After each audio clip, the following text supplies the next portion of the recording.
They weren't dangerous by plan, just careless with hate. But that kind of carelessness burns fast. I am coming for you guys. They said the town of Redwood, Alabama never changed. The same cracked sidewalks, the same wooden benches by the old courthouse, and the same faces that looked at a black man like he didn't belong, even if he'd lived there longer than any of them. Calvin Reed walked down Main Street every morning with his tool belt hanging low and his head held high. Folks called him Mr. Reed out of habit, not respect. Most didn't even know he built half the town they were living in. The bridge over the creek, his design, the school gym that held every graduation, his hands, even the town hall steps, the same ones where people once shouted slurs at him, were laid by him brick by brick. But Calvin never bragged. His pride wasn't in the praise, it was in the work. He used to tell his late wife Ellen, "You don't build to be remembered. You build so others can stand." Ellen had passed 10 years earlier. Her death took the light out of him, but not the fire. Their home sat on the edge of town, small and humble, painted pale blue, her favorite color. Every night that porch light stayed on, even after her funeral, even when the neighbors whispered. To some, that light was a reminder of love. To others, it was a spotlight that made them uncomfortable, a black man living proudly where they thought he shouldn't. Redwood wasn't a violent town, not openly at least. Hate here wore a smile. It came with, "Yes, ma'am," and "No, sir," and it sat right beside you at church. It was the kind that grew quiet when Calvin walked in, then loud again when he left. Still, Calvin believed in staying. "You don't fix a place by leaving it broken," he'd say.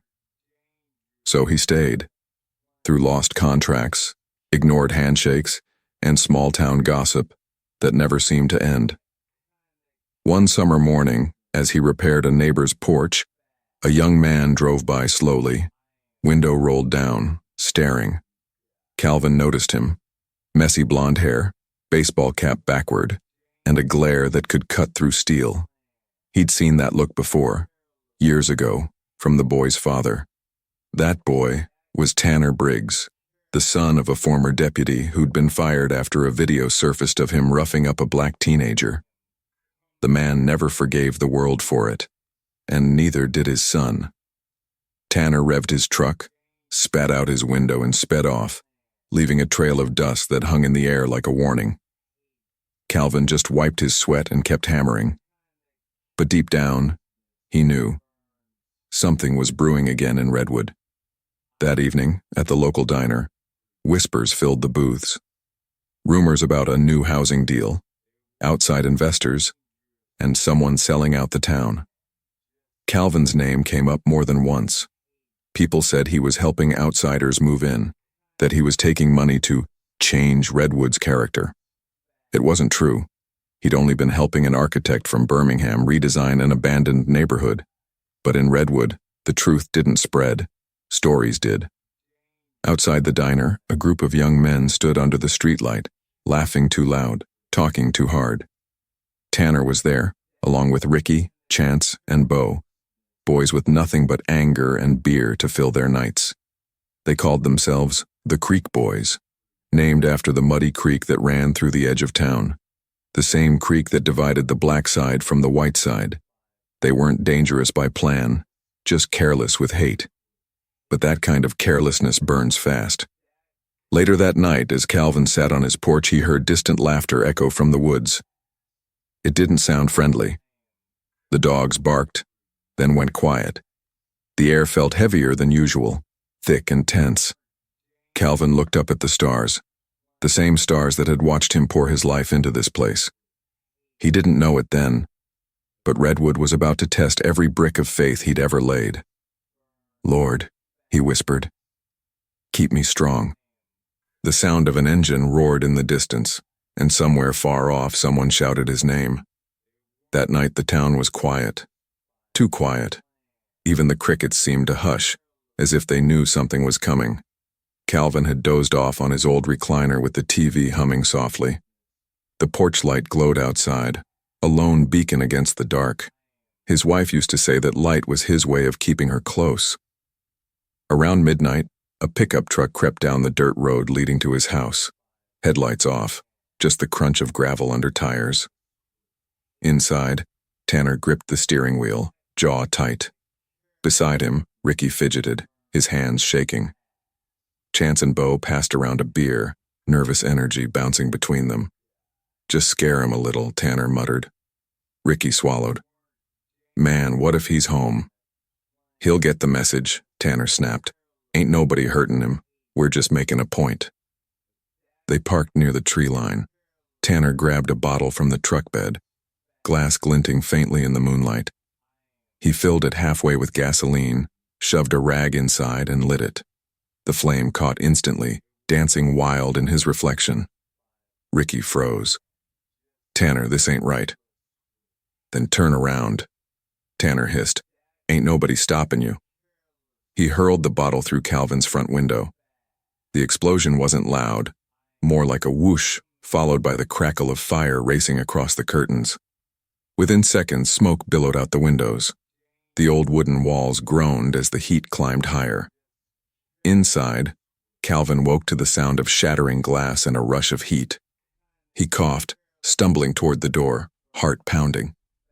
Flames licked across the living room, swallowing photographs, memories, everything. He tried to reach the shelf where Ellen's Bible sat, but a beam collapsed, blocking his path. He covered his face with his arm and ran out barefoot into the yard, gasping for air.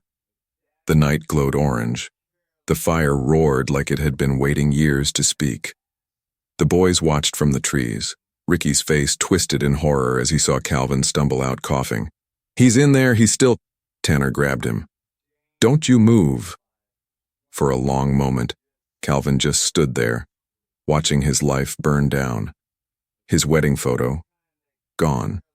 His wife's quilt, gone. Every piece of his past turned to ash before his eyes. He didn't scream, didn't cry, just stared, quiet, steady, like a man watching history repeat itself. Sirens wailed in the distance. The boys ran back to their truck, tires screeching as they tore down the road, vanishing into the dark. By the time the fire trucks arrived, the house had already collapsed. Neighbors stood at the edge of the yard, whispering. Some shook their heads. Others avoided looking at him.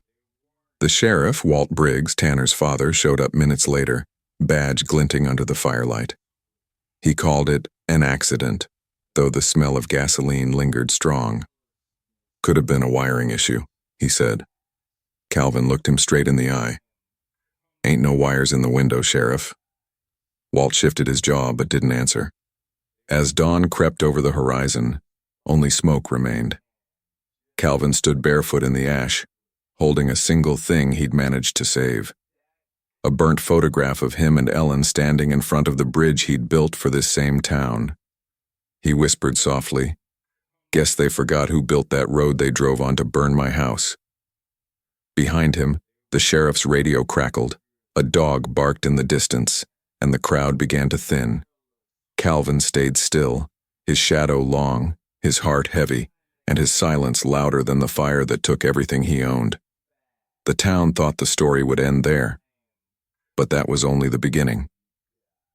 The next morning, Redwood woke to a strange silence. Smoke still hung low over the pine trees, curling up from the ashes on the edge of town.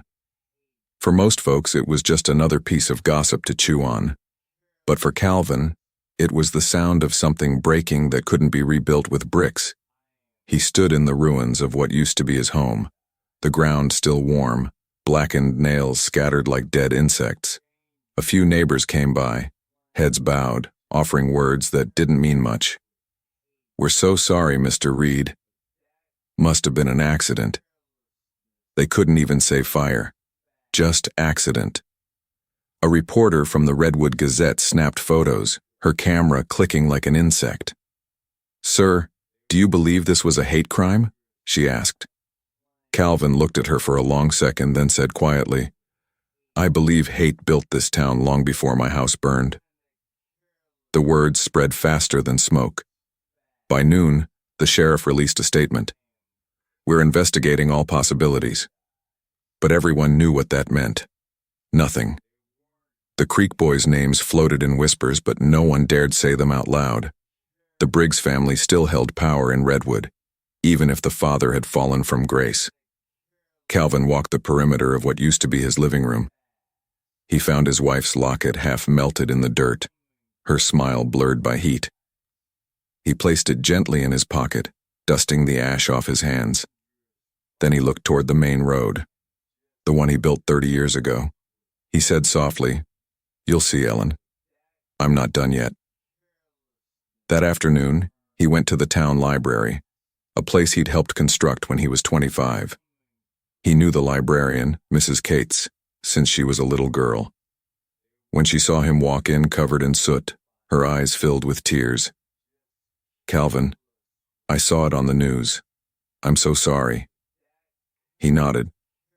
"I need records, old city plans, anything about the town's first infrastructure work." She blinked. "You mean your own work?" He smiled faintly. "Maybe it's time the town remembers what I did." While he sifted through dusty binders, a young woman entered, Mara Jacobs, a local journalist who'd just moved back after college. She'd heard about the fire, and something about the sheriff's quick dismissal didn't sit right. She watched Calvin, how calm he seemed despite losing everything. "Mr. Reed," she said, approaching gently, "I'm writing about what happened. I'd like to tell your story, if you're willing." Calvin looked up, his eyes weary but kind. "Miss Jacobs, you can write what you want. Just make sure they read it." Later that night, Mara sat at her desk reading through old town records Calvin had shown her. Her eyes widened as she connected the dots: the bridge, the library, City Hall, all signed under a company name. But behind each project, the foreman's signature in small handwriting, C. Reed. Her heart sank. The man whose home was burned wasn't just a local builder. He was the foundation of the entire town. Meanwhile, across town, Tanner and the Creek boys sat behind the gas station, their laughter hollow. The fire had made the news. Tanner watched the TV through the shop window, the headline reading, "Local man loses home in mysterious blaze." Ricky's hands trembled. "They know, man. They gotta know it was us." Tanner shook his head. "They don't know nothing. Ain't no proof."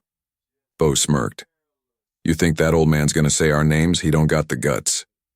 Ricky looked down. He didn't even scream, man. He just stood there. That silenced the group for a moment. Tanner turned away, staring at the night sky. He didn't want to admit it, but that look in Calvin's eyes, calm, disappointed, stuck with him more than the fire itself. He slammed his beer down hard. "Forget it. It's done." But it wasn't. That night, someone spray-painted the word "forgotten" on the side of the town bridge, the one Calvin built. No one knew who did it, but every driver that crossed that bridge the next morning saw it. Some slowed down, others didn't. But everyone felt something shift. By the next week, Redwood wasn't the same. People didn't talk about the fire in public anymore, but you could feel it in the way they stared, guilt hiding behind politeness. At the diner, where gossip usually tasted better than the coffee, talk of Calvin's story started spreading like wildfire. Mara's article had gone to print. It was supposed to be a small feature. "Local man loses home." But she dug deeper, and her editor couldn't ignore what she found. The headline now read, "The man who built Redwood, and the town that burned his house." It hit every porch, every breakfast table, every church pew. Folks read about how Calvin had designed the bridge after the flood of '82, how he led the reconstruction of the gym after the tornado, how his blueprints had saved Redwood millions. Some felt proud, others ashamed, and some angry that a black man was being praised at all. Tanner's father, Sheriff Walt Briggs, read the paper twice that morning. His hands shook as he put it down. His own son's name wasn't there, but he could feel the truth pressing in. He called Tanner into his office that afternoon. "You got something to tell me?" Tanner crossed his arms. "About what?" "Don't play dumb. That fire. You and them boys were out late that night." Tanner smirked. You think I'd be stupid enough to burn down some old man's house? Walt's jaw tightened. You better pray I don't find out different. But guilt has a way of whispering louder than fear. Ricky stopped showing up to their hangouts. He couldn't sleep. The sound of crackling wood still haunted him. One night he drove by the ruins, parking down the road, just watching the smoke still curling from the ground. He saw Calvin there, hammering at what looked like a piece of old metal. Calvin didn't even look up, just said, "You can come closer, son." Ricky froze. "How'd you—" Calvin turned, eyes steady. "I built this town. I know the sound of every truck that drives through it." The boy's voice cracked. "I didn't mean for it to happen like that." Calvin said nothing. He just kept hammering the burnt metal flat. Then softly, "One thing about building, son. Once it's gone, you can't fake what was there." Ricky left in tears. The next morning, Mara showed up at Calvin's temporary home, a spare room offered by Mrs. Cates behind the library. She had something in her hand, an old map of Redwood. "Mr. Reed, look," she said, unfolding it on the table. "These are your original layouts. The whole town follows your blueprints." Calvin studied it, tracing the lines with his burned fingers. "Every road, every beam," he murmured. "And still, they forgot." Mara hesitated. "What will you do now?" Calvin looked up, quiet but firm. "I'll rebuild, but not what they burned." Later that day, the sheriff drove past the burned property. Something shiny caught his eye in the ashes, a burnt license plate frame. It read, "Creek Boys Forever." He picked it up, his heart sinking as he realized exactly whose truck it came from. Days turned into weeks. What was once ash now looked like the foundation of something new. Calvin didn't rebuild a house. He built a frame, one wall, standing tall against the open field. A message to the whole town that he wasn't done. Kids rode their bikes past the site, whispering, "Why's he just building one wall?" Dad said he's doing it for show. But older folks knew better. That single wall meant defiance. One afternoon, as the sun sank low, Mara came by with her notebook. She found Calvin setting up an old workbench beside that lone wall, his hands steady, his eyes clear. "You're not rebuilding your home?" she asked. He wiped sweat from his brow. "No, I'm rebuilding memory." She frowned. "What do you mean?" He looked at her, voice heavy with quiet pain. "Folks forget who built their comfort. So I'm going to remind them, brick by brick, story by story." She sat on a pile of lumber watching. "Your article's gone national, you know. People from Atlanta, Chicago. They're sharing it. Saying what happened to you ain't right." Calvin just nodded. "Talk is air. I want roots." Meanwhile, across town, the sheriff sat in his truck staring at the burned license plate. His son Tanner hadn't spoken much since that day in the office. The silence between them had turned to ice. Finally, Walt drove home and found Tanner on the porch staring into the distance. "Boy," the sheriff said quietly, "you got something you want to say?" Tanner didn't answer. Walt placed the charred metal on the step between them. "I found this in the ashes." Tanner's eyes went wide, then narrowed. "You went digging?" "I went looking for truth." Tanner stood up, chest heaving.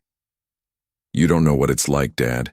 You don't know how they talk about us and saying we're soft, saying the brig name don't mean nothing no more." Walt's voice cracked. "You think burning a man's house makes you strong?" The air between them grew thick. For a moment, Tanner looked like a boy again, unscared, cornered by his own choices. Then he stormed off into the night, tires screeching down the old highway Calvin built. The next morning, Ricky showed up at Calvin's rebuild site. He didn't say much, just picked up a hammer and started working beside him. Calvin didn't stop him, didn't even ask why. After a while, Ricky broke the silence. "I can't sleep. Every time I close my eyes, I see it." Calvin nailed a board in place. "Then you keep 'em open. Work till you earn rest." From that day, Ricky came back every evening. Folks noticed. The same boy who'd hung around the Creek gang now working beside the man whose house they burned. The town began to murmur again, only this time the whispers had a different tone. At the diner, Mrs. Cates overheard two men muttering, "That Reed fella's got the devil's patience." "Patience ain't devil's work," she said sharply. "It's God's reminder." By the end of the week, a few more hands joined. Quiet folks who'd once turned away. They came with wood, nails, water, and silence. It wasn't about charity. It was about conscience. From across the street, Tanner watched them work. His fists clenched, his pride fighting against something deeper. Shame. Every hammer strike felt like judgment. One night Mara visited Calvin again. The moon was bright, and she found him sitting beside that single standing wall, gazing into the stars. "You've got half the town helping you now," she said softly. Calvin smiled faintly. "No. Half the town's trying to remember who they were before hate taught them how to forget." She paused. "You ever think about leaving Redwood?" He looked around at the ground, the trees, the sky he helped shape with his hands. "Can't leave something I built," he whispered. "Not till it's fixed." Guilt travels fast in a small town, faster than wind, deeper than roots. By the second month, even the people who'd stayed silent during the fire began to question what it meant to belong in a place built on another man's pain. Tanner couldn't take the whispers anymore. Every time he walked down Main Street, someone looked away too quickly. Even his friends stopped calling. The Creek boys had scattered. One moved to another town, one kept drinking to forget. He sat alone in his truck one night, headlights dimmed, parked near the bridge. The same bridge Calvin built. He stared at the spray-painted word still faintly visible, "Forgotten." He whispered to himself, "Guess I'm the one forgotten now." Meanwhile, Mara published a follow-up article. She didn't tell Calvin until after it went live. Title: "The Rebuild One Man's Wall of Truth." It wasn't just about construction. It was about transformation, about the way the town was beginning to see itself, cracked but still standing. The next morning, reporters from outside towns began showing up. Cameras, microphones. They wanted interviews. Calvin refused them all. "I'm not a headline," he said. "I'm a man cleaning up somebody else's mess." That night, someone vandalized the rebuild site again.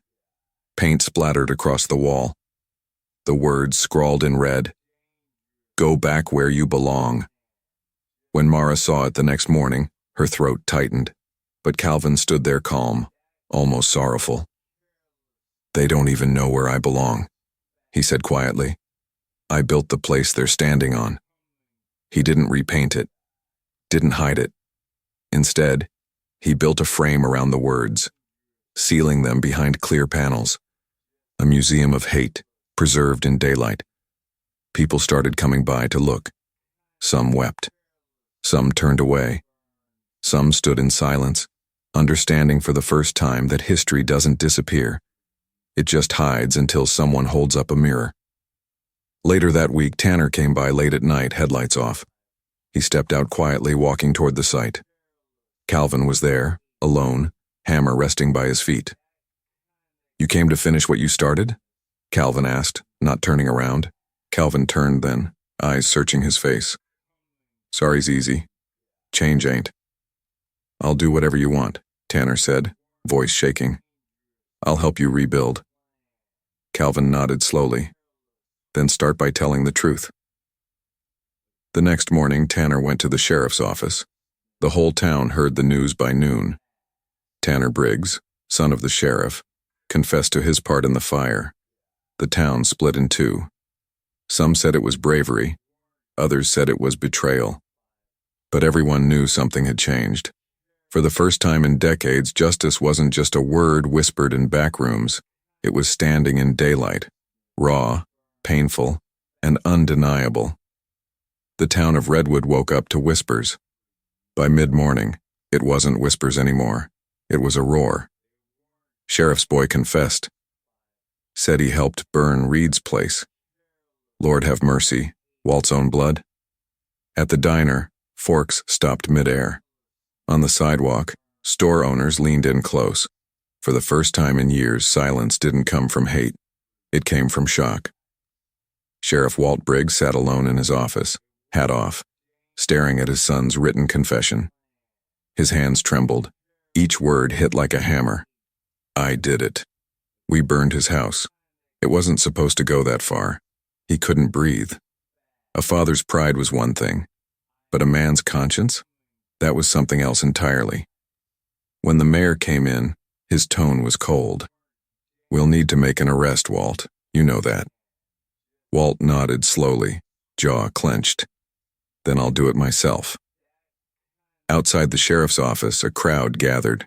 Reporters, cameras, and townsfolk, all watching as Walt Briggs walked his own son down those old courthouse steps in handcuffs. Tanner's head hung low, tears streaking his face. Every flash of a camera was another wound. Calvin stood at the edge of the crowd, watching quietly. His arms were crossed, his face unreadable.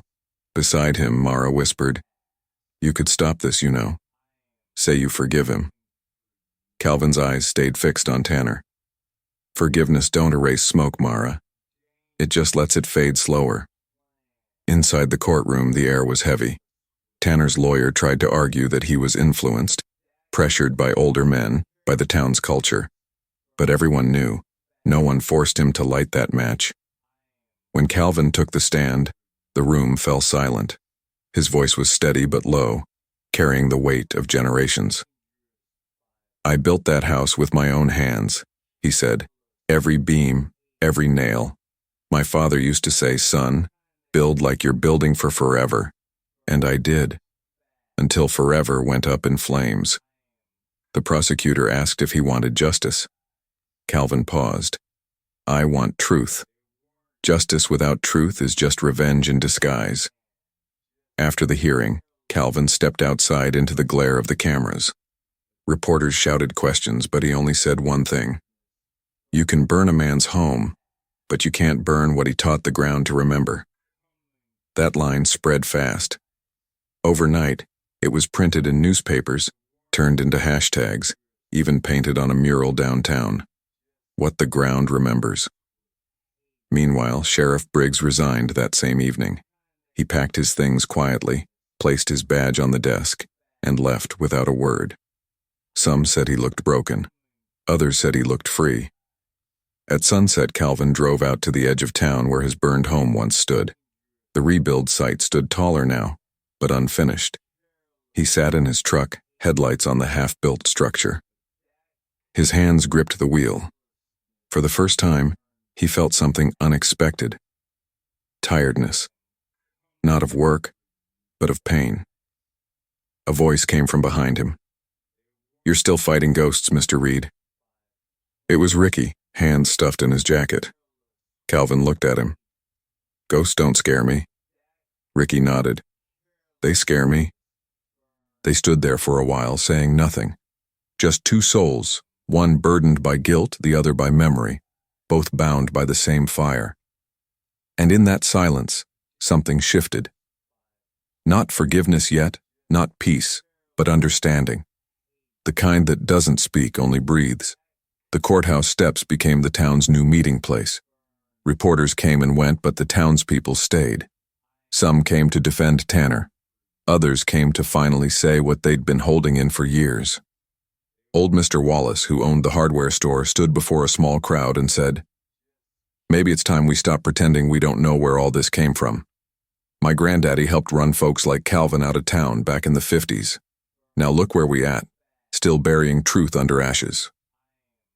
That night, a town meeting was held in the community hall, the same one Calvin helped build 2 decades ago. For the first time, every seat was full. Mara stood near the back, camera rolling. Calvin sat up front, quiet, his weathered hands folded on his lap. The mayor took the stage first. "We've been living in 2 redwoods," he began. "The one we see, and the one we hide. Tonight, we talk about both." People began to speak, some angry, some tearful. Then, to everyone's surprise, Sheriff Walt Briggs stepped forward. He wasn't wearing his uniform anymore, just a simple shirt and jeans. "My son made a mistake," he said softly. "But that mistake didn't come from nowhere. It came from me, from what I didn't say, what I didn't stop." The hall went silent. He turned toward Calvin. "You built this town. I just kept pretending it built itself." Calvin rose slowly. Every eye in the room turned toward him. He spoke quietly, but his words carried like thunder. "This town don't need guilt," he said. "It needs truth. Guilt fades, truth rebuilds." A long silence followed. Then an old woman in the back, one who'd lived through the civil rights marches, began to clap. Then another, and another. Soon the hall filled with the sound of hands meeting, not in celebration but in reckoning. Later that night, as the crowd dispersed, Tanner's trial date was set. Calvin walked outside under the moonlight, breathing deep. Mara followed him out. "You think the town's changing?" she asked. Calvin smiled faintly. "Change don't start with towns. It starts with people who ain't afraid to feel ashamed." She nodded, eyes soft. "And what about you?" He looked out toward the distant frame of his half-built home. "I don't build to forget," he said. "I build so remembering hurts less." The wind picked up, carrying the faint sound of hammers from somewhere in the distance. Volunteers working late, rebuilding what hate had broken.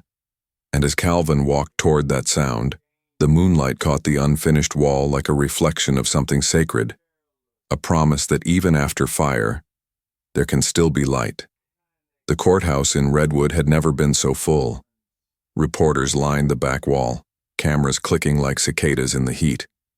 Locals filled the benches, some in quiet support, others ready to defend their version of truth. At the front sat Tanner Briggs, pale and gaunt. His hands trembled as the bailiff locked the cuffs. Across the aisle, Calvin Reed sat still, wearing a faded suit and the same boots he'd worn the night of the fire. He didn't come for vengeance. He came because the town needed to see what accountability looked like. The prosecutor began. "Your Honor, this isn't just about arson. It's about hate. Hate that burned a man's home and nearly burned this town's soul." Gasps echoed from the crowd.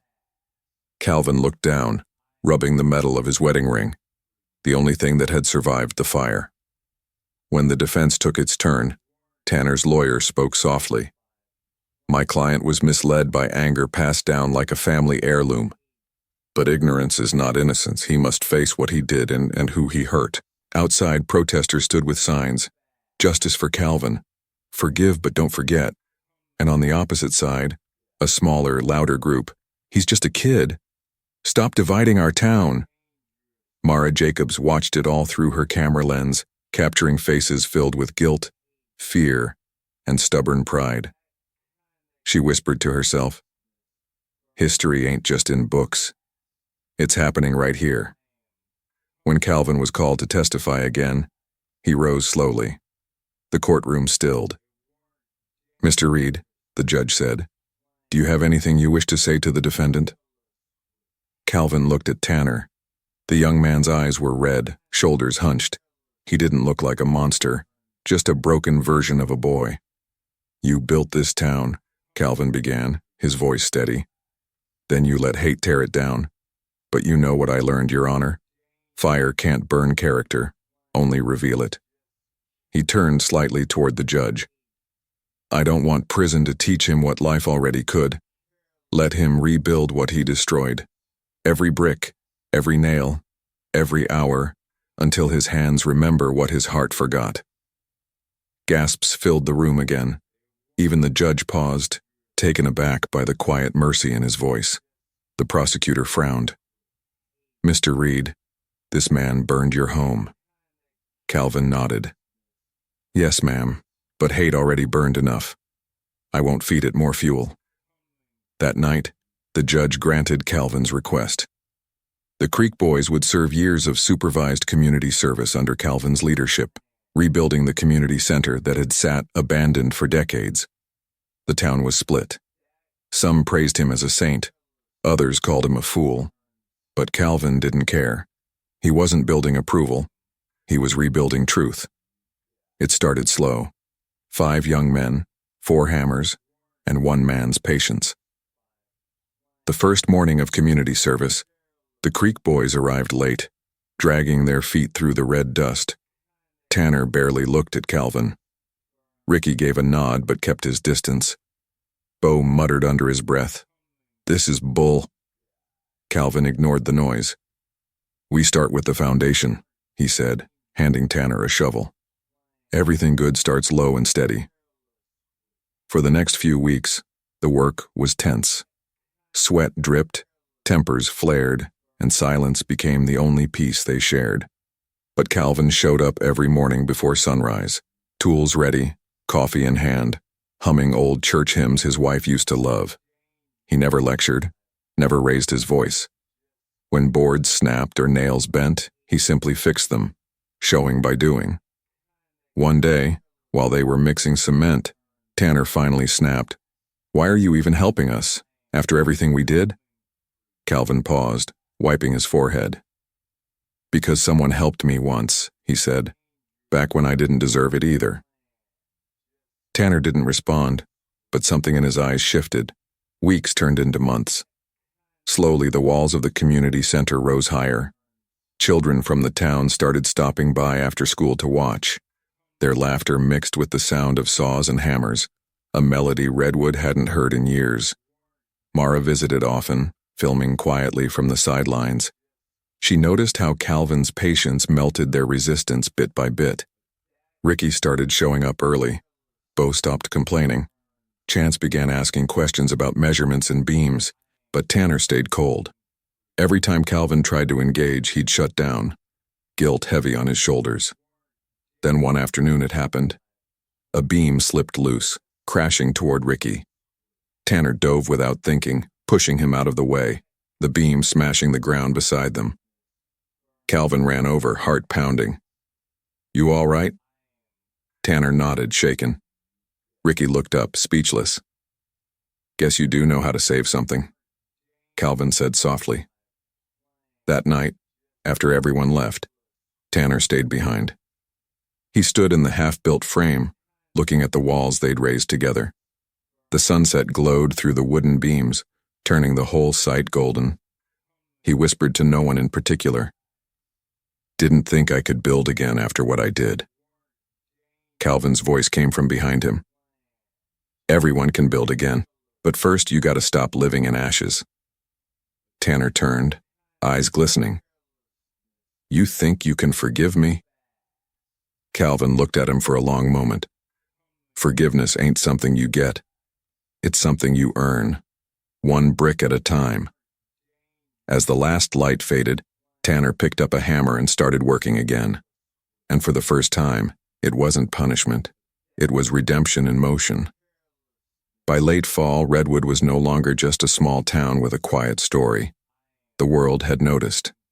Mara Jacobs's article about "the man who built the town that burned his house" had spread far beyond Alabama.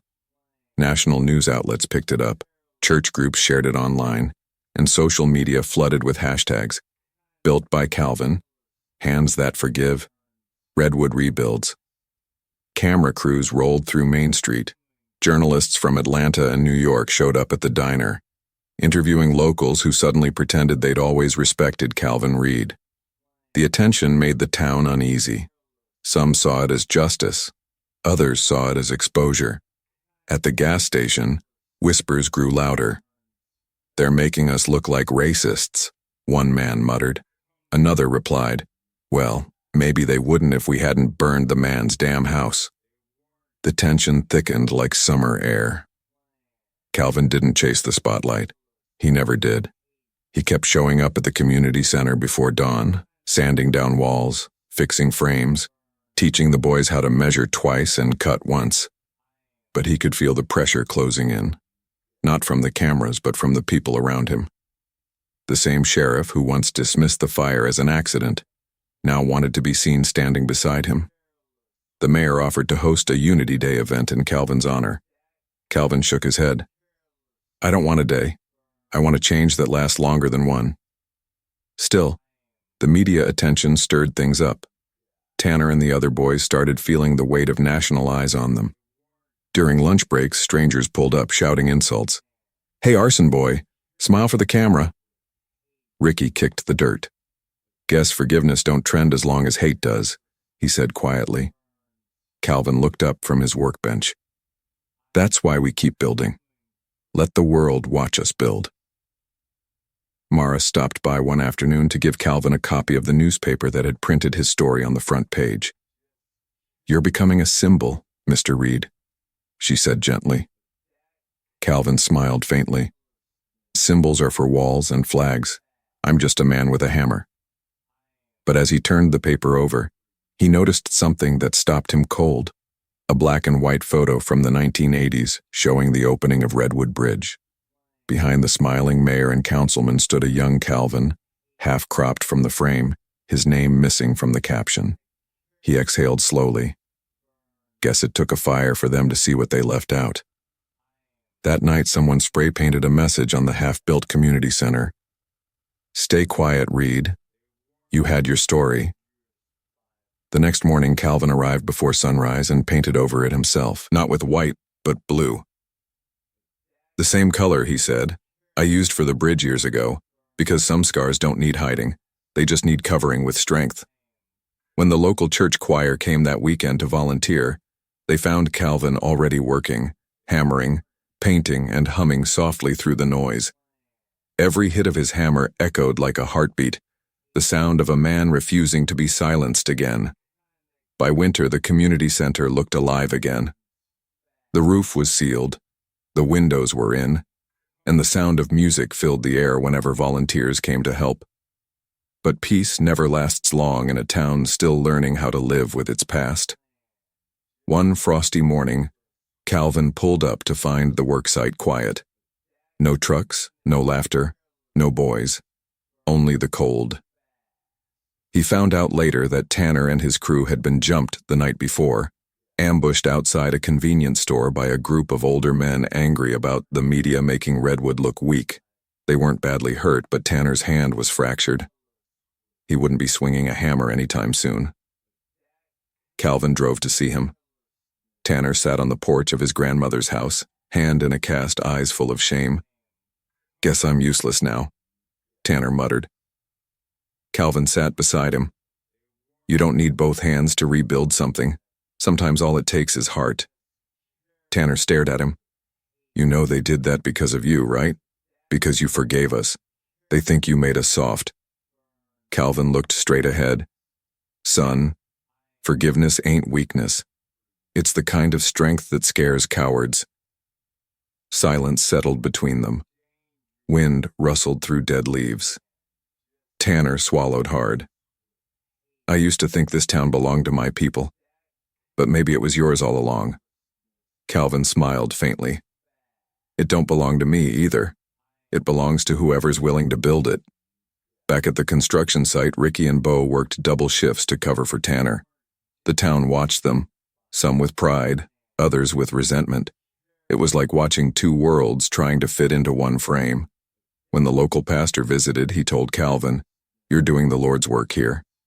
Calvin shook his head. "I'm just fixing what man broke. God already did his part."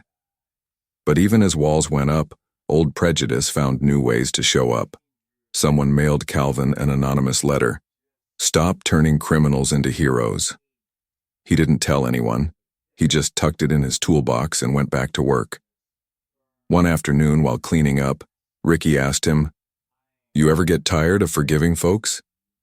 Calvin laughed quietly. "Every day. But if I stop, then hate wins, and I ain't giving hate that victory." By Christmas Eve, the frame of the community center stood complete. The mayor planned a grand reopening ceremony, full of speeches and cameras. Calvin agreed to attend, only if the boys stood beside him. That night, Calvin sat by his small wood stove, staring at the flames. For the first time since his house burned, he didn't feel anger. Just a strange, quiet peace. Quiet. Then, a knock at the door. When he opened it, Tanner stood there holding something in his good hand, a small wooden box. "I made this at the site," Tanner said. "Figured you should have it." Inside the box was a carved bridge, detailed, rough around the edges, but beautiful. Calvin ran a thumb over the carved letters at the base. "For the man who built and forgave." He looked up, eyes wet. "You're learning faster than I did," he said softly. Tanner smiled weakly. "Guess it's true what you said. Building feels better than burning." Calvin nodded. "That's how towns heal. That's how people do too." Outside, snow began to fall, covering the ashes, the dirt, and the scars of Redwood in white silence. The day before the reopening ceremony, Redwood looked cleaner than it had in decades. Storefronts were freshly painted, flags hung from porches, and the scent of barbecue drifted through the air. But beneath that surface calm, something darker moved, like a storm gathering just past the horizon. Calvin woke early that morning, hands rough from work, back aching but heart steady. He spent his morning checking final details at the community center. The boys had outdone themselves. Every nail, every beam spoke of redemption. Across town, however, not everyone saw it that way. Inside a dim shed on the outskirts of Redwood, 3 men sat drinking cheap whiskey. Among them was Cody Hale, Tanner's older cousin, a man with a history of trouble and a deep resentment for the attention Calvin had drawn. "He's got the whole damn country looking down on us," Cody said, slamming his bottle on the table. Another man spat. "Used to be our town. Now it's his show."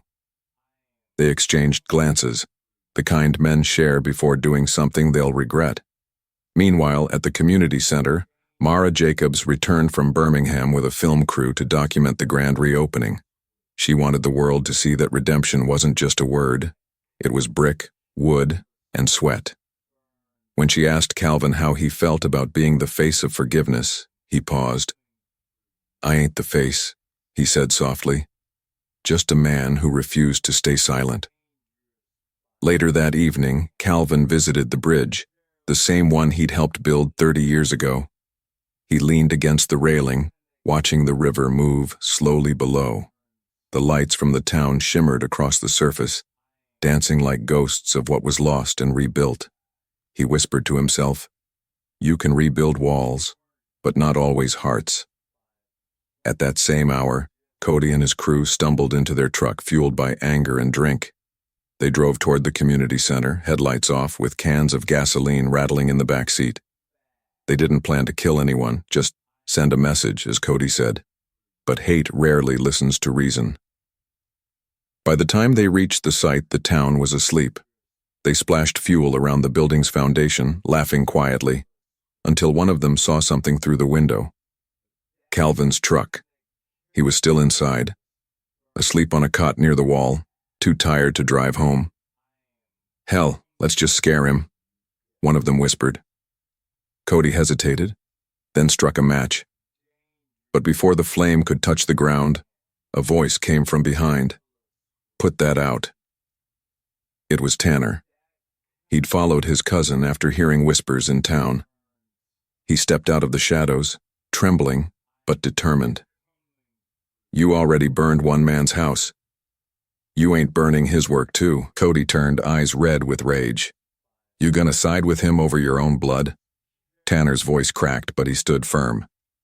"He's done more for this town than we ever did." For a moment, everything froze, until Cody swung.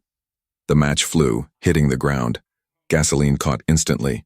Flames raced along the wall like hungry serpents. Tanner screamed, "Calvin, get out." Inside, Calvin woke to the sound of crackling. He rushed to the door, choking on smoke. Through the haze, he saw Tanner trying to beat back the flames with his casted arm. "Go," Calvin shouted, dragging him away as the roof began to collapse.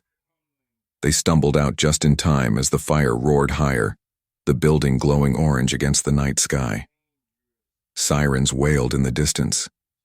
Cody and the others ran into the woods. Calvin fell to his knees, watching everything he'd rebuilt burn for the second time in his life. Tanner dropped beside him, coughing. "I'm sorry," he whispered. Calvin didn't look at him. He just stared into the fire and said quietly, "Seems like Redwood still ain't ready to be saved." The flames reflected in his eyes, a mix of grief and something deeper, a question only the next sunrise could answer. By dawn, the town gathered at the site, staring in stunned silence. The community center, their symbol of hope, had been reduced to blackened timber. The smell of smoke clung to everything. Sheriff Dalton arrived first, jaw tight, eyes full of guilt. He turned to Calvin. "Do you know who did this?" Calvin's face was calm, but his voice carried pain. "Maybe you should ask the folks who never believed this town could change." Mara Jacobs and her crew filmed the scene quietly. She knew this was no longer just a story about rebuilding. It was about what happens when hate refuses to die. The sheriff found tire tracks and a broken whiskey bottle. He didn't need much else. Everyone knew whose name was on that bottle. By noon, they found Cody Hale and his men hiding out near the old mill. Arrests were made. Cameras rolled. The image of 3 men in handcuffs traveled fast, faster than the truth ever had. But for Calvin, justice didn't feel like victory. He stood among the ashes, holding Tanner's carved wooden bridge in his hand, the one that somehow survived the flames. The edges were burned, but the word forgive still showed faintly. Tanner sat in the back of an ambulance, his arm rebroken, his spirit shaken. Calvin walked up slowly. "You did right, son." Tanner looked down. "Didn't feel right. I couldn't stop them." Calvin placed a hand on his shoulder. "You stopped them from killing a man tonight. That's more than most do." Reporters swarmed the site, throwing questions like stones.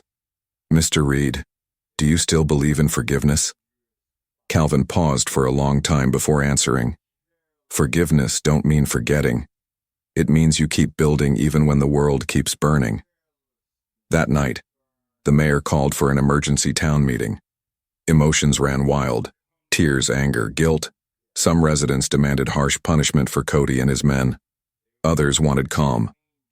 Calvin stood in front of them, covered in soot and sweat, and said quietly, "I built this town once. I tried to rebuild it again. But maybe what needs fixing ain't wood and nails. Maybe it's the hearts behind the hammers." Silence filled the room. Even those who once hated him couldn't look away. Then, from the back, a voice spoke. The pastor's wife. "Then let's start with ours." One by one, people nodded. Volunteers stepped forward, offering tools, money, even food. By morning, a new plan was in place. They would rebuild again, not because the cameras demanded it, but because this time, it was personal. As Calvin watched them gather under the rising sun, he finally smiled, weak but real. He turned to Tanner. "You ready to build again?" Tanner nodded. "As long as it takes." Calvin looked at the ashes one last time. "Good, 'cause this time, we ain't just building a center, we're building a conscience." The camera faded on the image of smoke rising behind the crowd, a town broken, but not beaten. And for the first time in Redwood's history, both sides were holding hammers. The courthouse in Redwood had seen its share of noise, protests, trials, arguments, but that morning, it was silent. Even the air felt heavy. The trial of Cody Hale and his men began just after sunrise. The town packed every bench, reporters lined the walls, and at the very back sat Calvin Reed, the man who had built half the town and lost it twice. When Cody walked in wearing the county's orange jumpsuit, he didn't look defiant anymore. His hair was greasy, his eyes red from sleepless nights. He scanned the crowd until he saw Tanner sitting alone in the front row. Tanner's arm was still in a cast, his face pale but steady. Cody's glare faltered. The judge began reading the charges: arson, destruction of property, endangerment. Every word echoed off the walls like hammers hitting guilt. When it came time for testimony, Mara Jacobs was called first. She spoke about the night of the fire, about Calvin's efforts to rebuild, about the way hate had followed him even after forgiveness. Her words hit the courtroom like cold rain. Then Calvin was called. He stood slowly, his steps deliberate. Every eye followed him. He didn't bring papers. He didn't prepare a speech. He just stood there, tall, calm, hands folded, and spoke like a man who'd already made peace with pain. "I've been building in this town for 50 years, he began.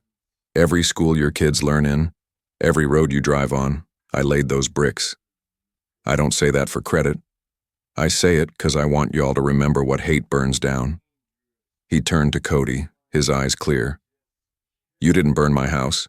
You burned your own home, the one you grew up in. This town.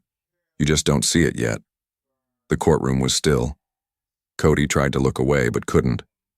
The same man he'd tried to destroy stood there with no hate in his voice. Calvin's tone softened.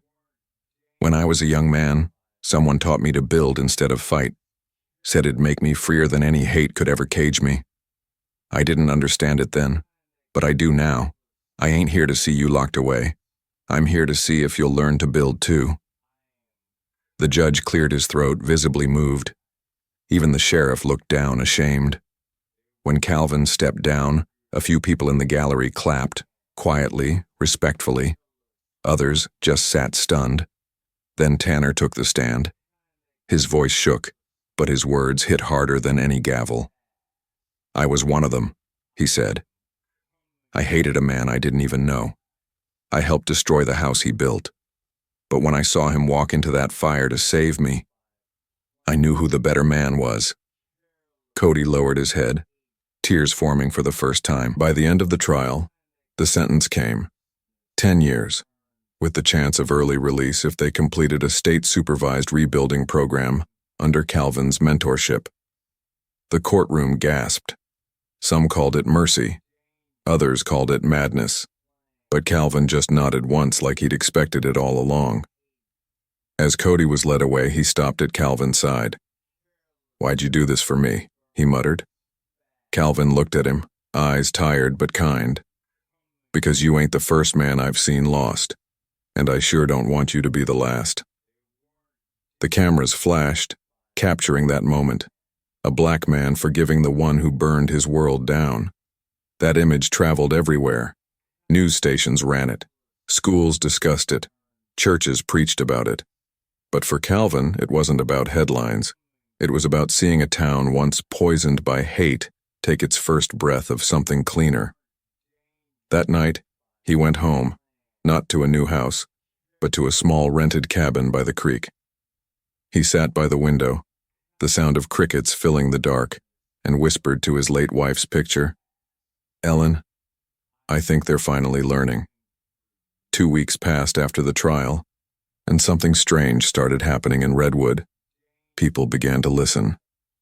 The same folks who once crossed the street when Calvin walked by now stopped to shake his hand. Kids painted murals of builders and bridges at the school. Churches held joint gatherings for the first time.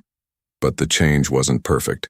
There were whispers, resentment, folks saying Calvin was getting too much attention. Small-town pride is a slow thing to soften.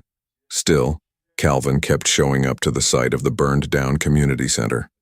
He'd sweep ashes, draw new sketches, and talk to anyone who came by. Some days it was just him and Tanner. Other days, 10 or 15 volunteers. One morning, as fog rolled over the fields, Calvin saw someone walking up the hill. Ricky, the youngest of the Creek boys. He looked thinner, older, but his eyes were clearer. "I heard you're rebuilding again," Ricky said quietly. Calvin nodded. "You coming to help?" Ricky hesitated. "If you'll let me." Calvin handed him a hammer. "Ain't my forgiveness you need, son. It's your own." From that day, Ricky came every morning, silent, steady, sweating through long hours. Others soon followed. The worksite began to hum with life again, not the chaos of guilt, but the rhythm of purpose. The local news filmed short clips, calling it Rebuilding Redwood. What viewers didn't see were the quiet talks between Calvin and the boys during lunch breaks, lessons about work, patience, and regret. "Y'all keep saying this town's cursed," Calvin told them one afternoon, sipping sweet tea. "But curses only last if you feed 'em. Tanner chuckled softly. Then let's starve this one. Calvin smiled. That's the spirit. As weeks turned into months, the new foundation rose. Fresh wood, clean paint, laughter echoing through the frame. Then one day, a black pickup pulled up nearby. Everyone stopped. It was Sheriff Dalton. He stepped out holding a clipboard, looking uncomfortable. Calvin, he said, scratching the back of his neck. Town council voted to name the new building after you. Said it's only right. Calvin wiped sweat from his forehead.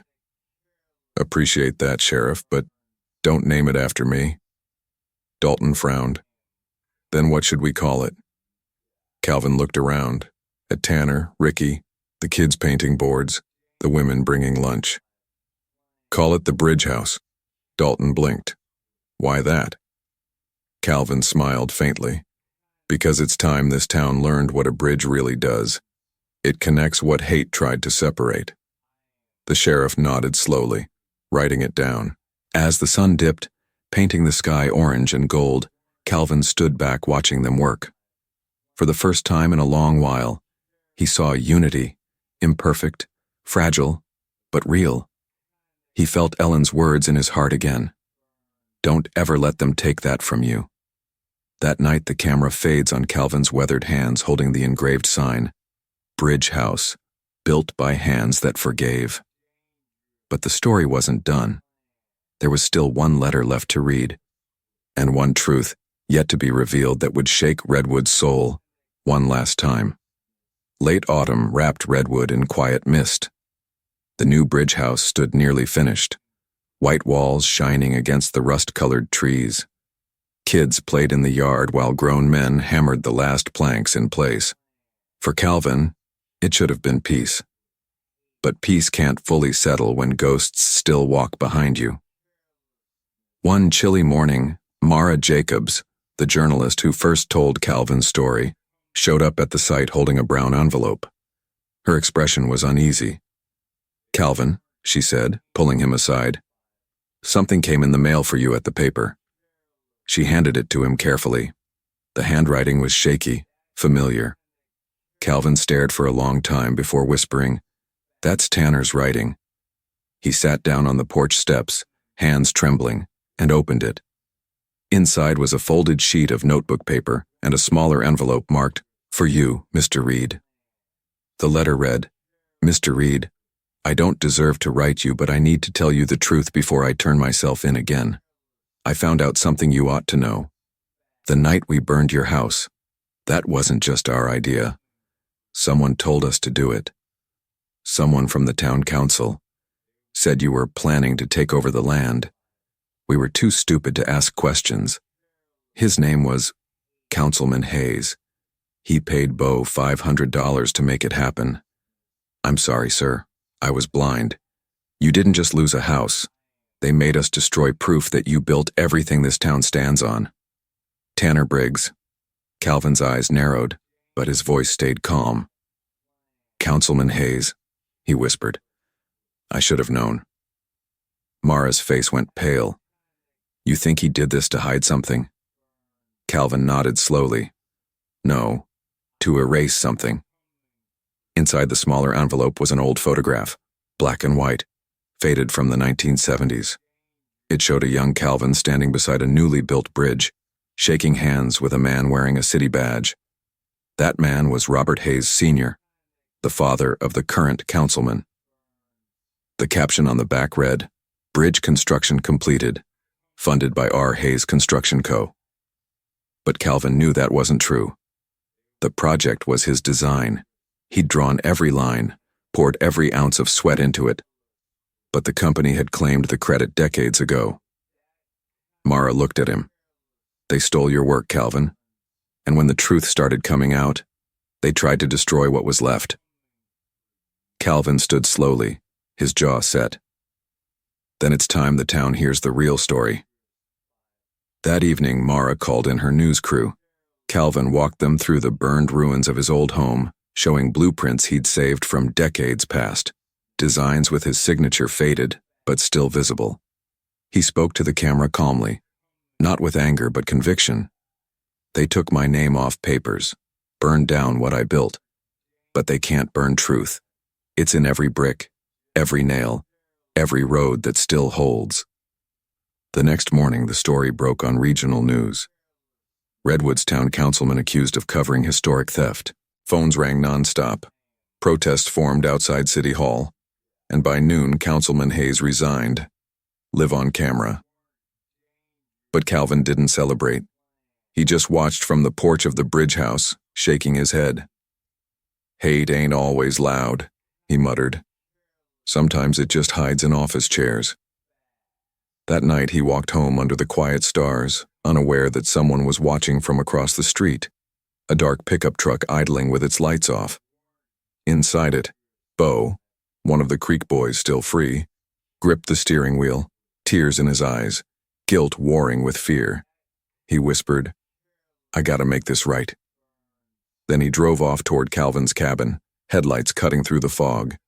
The clock read 1:14 a.m. when Calvin woke to a noise outside, tires skidding on gravel. He reached for his flashlight, opened the door, and froze. Bo stood there, shaking, breathless. "Mr. Reed," he said, eyes wet. "I didn't mean for it to go that far, I swear. Tanner told you everything, right?" Calvin nodded slowly. "I know, son. You can fix what you broke, but not by running from it." Bo shook his head. "You don't understand. They're coming. Hayes's men. They're mad you talked to the news. They think you'll testify. They said they're gonna finish what we started." Before Calvin could respond, headlights flared down the dirt road. A pickup roared toward the cabin. Bo panicked. "I didn't know they'd do this. I just wanted to warn you." Calvin grabbed him by the shoulders. "Then you stay behind me." Two men stepped out of the truck. Local contractors tied to Hayes's old company. One held a gas can, the other a crowbar. The taller one spat. Old man should have kept quiet. Calvin stood firm, his voice steady. "You already took my home once. You won't take this town again." The man swung the crowbar, but Calvin ducked and shoved Bo out of the way. The fight was messy, 2 against 1, until Bo jumped in, tackling one of them. The crowbar clanged on the porch steps. In the chaos, the gas can spilled. Flames burst to life near the edge of the cabin. Smoke curled into the night sky again, the same cruel sight as before. Bo screamed, "We gotta get out."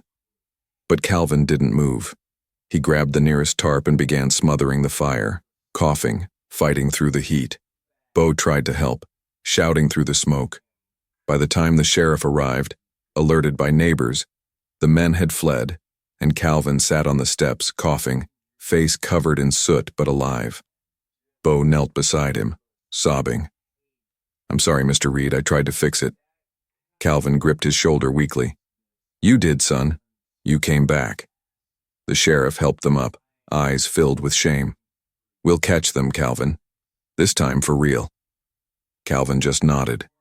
"Catching them won't fix what's wrong in this town. Teaching will." As dawn broke, firefighters soaked the last embers. The cabin still stood, half burned but upright. Mara arrived, tears in her eyes. "You saved it again," she whispered. Calvin looked at the charred doorway and replied softly, "No, he did." He nodded toward Bo, who stood shaking beside the sheriff. That morning, news crews captured one last image. Calvin Reed standing before his half-burned cabin, sunlight breaking through the smoke, his eyes reflecting both pain and peace. It was the image that would go viral worldwide. A man who kept rebuilding what hate tried to destroy. And deep in that same town, in a jail cell lit by sunrise, Tanner Briggs held a newspaper and whispered, "He's still building." 3 weeks passed since the fire. The air in Redwood had changed. Folks spoke softer now. Not out of fear, but out of something they hadn't felt in years. Respect. The Bridge House officially opened that Sunday morning. Reporters filled the field, kids ran through the doors, and a brass band played Amazing Grace while the townsfolk watched. Calvin stood on the porch wearing his old carpenter's jacket, looking out at the crowd that once turned its back on him. Sheriff Duke approached. "You ready, brother?" Calvin smiled. Been ready my whole life. Just never thought I'd see this day. As he stepped up to the mic, the audience grew silent. Even the wind paused. Some of you watched me get beat. Some of you watched my home burn. Some of you watched it all and said nothing. But the thing about watching, Calvin paused, eyes shining, is that sooner or later you see what kind of town you really are. He looked at the crowd, not with anger, but deep truth. Redwood didn't need another bridge made of steel. It needed one made of hearts. That's what this place is, a bridge between what we were and what we can be. Mara filmed every word, tears running down her cheeks. In the front row, Bo sat with his mother, head bowed. The whole town knew he'd risked his life to save Calvin. Tanner's confession and Bo's testimony had cleared Calvin's name completely. Even the mayor, the same man who once ignored Calvin's pleas, stood there, visibly humbled. When the ribbon was cut, Calvin didn't raise the scissors. He handed them to Bo. "Go on," Calvin said softly. "You start it this time." Bo looked up, trembling, and cut the ribbon. The crowd erupted in applause, but the sound didn't feel like celebration. It felt like forgiveness. After the ceremony, reporters swarmed Calvin. One asked, "Mr. Reed, what do you plan to do next?" He smiled faintly. "Build another one, not of wood, of people." That night, as the sun fell behind the hills, Calvin sat on the porch of the bridge house watching families walk home laughing. Mara joined him, camera hanging by her side. "You changed this town, Calvin." He shook his head. "No, I just showed them the cracks." She nodded slowly. "And somehow you made those cracks look holy." He chuckled. "That's what pain does. It breaks you open enough for light to get in." But just as peace settled over the evening, Mara's phone buzzed. She read the message. Her expression turned serious. "It's Tanner," she said quietly. "He's not doing well in prison. He tried to take his life." Calvin's face fell. "No," Mara whispered. "They say he wants to see you. Said he won't make it through the night if he doesn't." Without a second thought, Calvin stood up, grabbed his coat, and said, "Then I'm going." Rain fell steady as Calvin drove down the old highway to Stonehill Prison. The same road that once took him to court now led him to mercy. When he arrived, the guards recognized him immediately. They nodded respectfully, a small sign that the world had indeed shifted. Inside, the infirmary was dimly lit. Tanner lay there pale, weak, eyes half open. Tubes ran from his arms. Calvin walked in quietly, his boots echoing. Tanner looked up, voice faint. "You came?" Calvin pulled up a chair beside him. "You asked, didn't you?" A tear rolled down Tanner's cheek. "I didn't think you'd ever want to see me again." Calvin sighed softly. "Boy, I don't hate you. Never did. I just hated what you let hate make you." Tanner tried to speak but broke down sobbing. "I was scared of being nothing. They said if I stood with them, I'd finally matter." Calvin nodded slowly. "That's the lie they sell poor white boys and black men alike, that hurting someone makes you powerful. But truth is, forgiveness is the only power that lasts." He leaned closer. "You can't undo what you did, but you can die free in spirit." Tanner's breathing steadied. "You really forgive me?" Calvin smiled gently. "I already did, the day you wrote that letter." The young man wept, clutching Calvin's hand. "Thank you, sir. Thank you." Moments later, a nurse walked in to adjust the monitors. Calvin stood quietly as Tanner's heart slowed, peaceful, not afraid. When it was over, Calvin bowed his head and whispered, "Rest now, son. You're forgiven." Outside, the rain stopped. The clouds parted just enough for the moon to light the wet ground. Mara waited by the truck, holding an umbrella. "How was he?" she asked softly. Calvin looked out over the prison fences. "He left this world clean." They drove back in silence, headlights slicing through mist.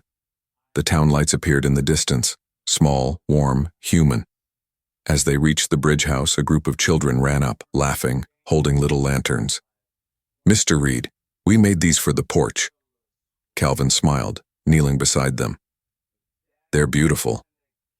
One of the kids said, "Mama said you built this place for everybody." He nodded. "That's right. Even for the ones who thought they didn't belong." As they hung the lanterns along the porch rail, the wind carried their glow across the dark street, tiny beacons lighting the house that hate couldn't destroy. Calvin sat down in his old chair, watching the flicker of those lights. He whispered quietly, "Hate burns down houses. Forgiveness builds nations." Mara, standing behind him, hit record one last time. That clip, those 6 words, would echo across America by morning. The story of Calvin Reed, the man who rebuilt what racism tried to burn, would live forever. They thought they could erase a man with fire. But some stories can't be burned. What this small town learns next will shake every soul that ever looked away. If you're new here, subscribe to Top Core, where real American stories meet raw emotion, truth, and redemption.